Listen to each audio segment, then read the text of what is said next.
امام ترمذی نے معاذ بن انس رضی اللہ عنہ سے الفاظ کی تقدیم و تاخیر کے ساتھ اسے یوں روایت کیا ہے، اس شخص نے اپنا ایمان مکمل کر لیا۔ مشکات المصابیح حدیث نمبر 31۔ ابو ذر رضی اللہ عنہ بیان کرتے ہیں، رسول اللہ صلی اللہ علیہ وآلہ وسلم نے فرمایا، اللہ کی رضا کی خاطر محبت کرنا اور اللہ کی رضا کی خاطر بغض رکھنا اعمال میں سب سے افضل عمل ہے۔ مشکات المصابیح حدیث نمبر 32۔ ابو ہریرہ رضی اللہ عنہ بیان کرتے ہیں، رسول اللہ صلی اللہ علیہ وآلہ وسلم نے فرمایا، مسلمان وہ ہے جس کی زبان اور جس کے ہاتھ سے مسلمان محفوظ رہیں، اور مومن وہ ہے جس سے لوگ اپنی جانوں اور مالوں کے بارے میں بے خوف اور پرامن ہوں۔ مشکات المصابیح حدیث نمبر 33۔ امام بہقی نے فضالہ اور مجاہد کی روایت سے یہ اضافہ نقل کیا ہے، مجاہد وہ ہے جو اللہ کی اطاعت کے بارے میں اپنے نفس سے جہاد کرے، جبکہ مہاجر وہ ہے جو خطاؤں اور گناہوں سے کنارہ کش ہو جائے۔ مشکات المصابیح حدیث نمبر 34۔ حضرت انس رضی اللہ عنہ بیان کرتے ہیں، رسول اللہ صلی اللہ علیہ وآلہ وسلم جب بھی ہمیں خطاب کرتے تو فرماتے، جس شخص میں امانت نہیں اس کا ایمان ہی نہیں، اور جس شخص کا عہد نہیں اس کا کوئی دین ہی نہیں۔ مشکات المصابیح حدیث نمبر 35۔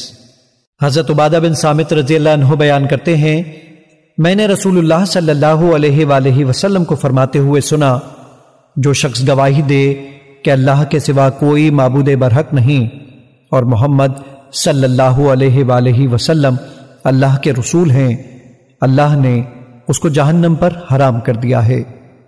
مشکات المصابیح حدیث نمبر 36۔ حضرت عثمان رضی اللہ عنہ بیان کرتے ہیں، رسول اللہ صلی اللہ علیہ وآلہ وسلم نے فرمایا، جس شخص کو اس حالت میں موت آئے کہ وہ جانتا ہو کہ اللہ کے سوا کوئی معبود برحق نہیں تو وہ جنت میں داخل ہوگا۔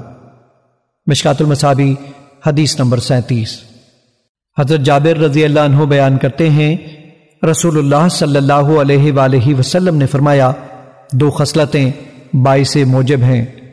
کسی شخص نے عرض کیا، اللہ کے رسول وہ دو موجب کیا ہیں؟ آپ صلی اللہ علیہ وآلہ وسلم نے فرمایا، جو شخص اللہ کے ساتھ شرک کرتا ہوا فوت ہو جائے تو وہ جہنم میں داخل ہوگا، اور جو شخص اس حال میں فوت ہو کہ وہ اللہ کے ساتھ کسی کو شریک نہ بناتا ہو تو وہ جنت میں داخل ہوگا۔ مشکات المصابیح حدیث نمبر 38۔ حضرت ابو ہریرہ رضی اللہ عنہ بیان کرتے ہیں، ہم رسول اللہ صلی اللہ علیہ وآلہ وسلم کے ارد گرد بیٹھے ہوئے تھے، جبکہ ابو بکر و عمر رضوان اللہ علیہم اجمعین صحابہ کی ایک جماعت کے ساتھ ہمارے ساتھ تھے کہ رسول اللہ صلی اللہ علیہ وآلہ وسلم ہمارے پاس سے اٹھ کر چلے گئے۔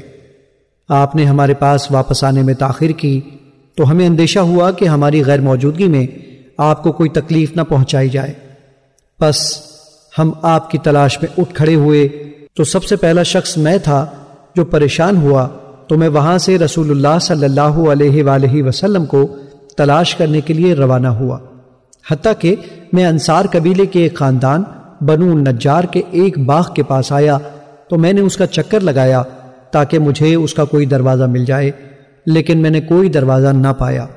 لیکن وہاں ایک بیرونی کنواں تھا جس سے ایک نالی باغ کی دیوار سے اندر جاتی تھی، پس میں سمٹ کر اس راستے سے رسول اللہ صلی اللہ علیہ وآلہ وسلم کی خدمت میں پہنچ گیا تو آپ صلی اللہ علیہ وآلہ وسلم نے پوچھا، ابو ہریرہ؟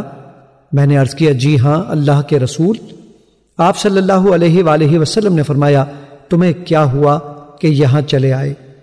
میں نے عرض کیا، آپ ہمارے پاس تشریف فرما تھے کہ آپ اٹھ کر آ گئے اور ہمارے پاس واپس آنے میں تاخیر کی تو ہمیں اندیشہ ہوا کہ ہماری غیر موجودگی میں آپ کو کوئی تکلیف نہ پہنچائی جائے، پس ہم گھبرا گئے۔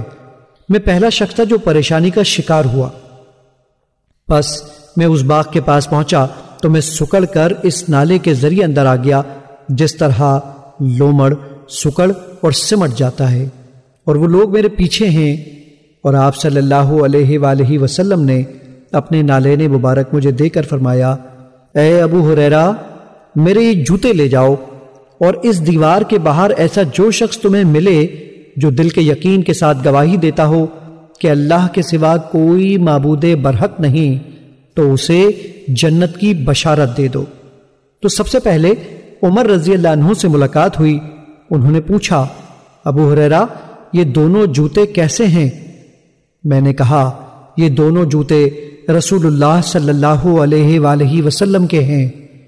آپ نے یہ دے کر مجھے بھیجا ہے کہ میں ایسے جس شخص سے ملوں جو دل کے یقین کے ساتھ گواہی دیتا ہو کہ اللہ کے سوا کوئی معبود برحق نہیں، میں اسے جنت کی بشارت دے دوں۔ یہ سن کر عمر رضی اللہ عنہ نے میرے سینے پر مارا تو میں سورین کے بل گر پڑا۔ انہوں نے کہا، ابو ہریرہ واپس چلے جاؤ۔ میں روتا ہوا رسول اللہ صلی اللہ علیہ وآلہ وسلم کی خدمت میں واپس آیا، جبکہ عمر رضی اللہ عنہ بھی میرے پیچھے پیچھے چلے آئے۔ رسول اللہ صلی اللہ علیہ وآلہ وسلم نے فرمایا، ابو ہریرہ تمہیں کیا ہوا؟ میں نے عرض کیا، میں عمر رضی اللہ عنہ سے ملا تو انہوں نے میرے سینے پر اس زور سے مارا کہ میں سورین کے بل گر پڑا اور کہا، واپس چلے جاؤ۔ رسول اللہ صلی اللہ علیہ وآلہ وسلم نے فرمایا، عمر تمہیں ایسا کرنے پر کس چیز نے آمادہ کیا؟ انہوں نے عرض کیا، اللہ کے رسول، میرے والدین آپ پر قربان ہوں، کیا آپ نے اپنے جوتے دے کر ابو ہریرہ کو بھیجا تھا کہ تم جس ایسے شخص کو ملو جو دل کے یقین کے ساتھ گواہی دیتا ہو کہ اللہ کے سوا کوئی معبود برحق نہیں، اس کو جنت کی خوشخبری سنا دو؟ آپ صلی اللہ علیہ وآلہ وسلم نے فرمایا، ہاں۔ انہوں نے عرض کیا، آپ ایسے نہ کریں، مجھے اندیشہ ہے کہ لوگ اس بات پر توکل کر لیں گے، آپ انہیں چھوڑ دیں تاکہ وہ عمل کرتے رہیں۔ تو رسول اللہ صلی اللہ علیہ وآلہ وسلم نے فرمایا، انہیں اپنے حال پر چھوڑ دو تاکہ عمل کرتے رہیں۔ مشکات المصابیح حدیث نمبر 39۔ معاذ بن جبل رضی اللہ عنہ بیان کرتے ہیں، رسول اللہ صلی اللہ علیہ وآلہ وسلم نے مجھے فرمایا، اس بات کی گواہی دینا کہ اللہ کے سوا کوئی معبود برحق نہیں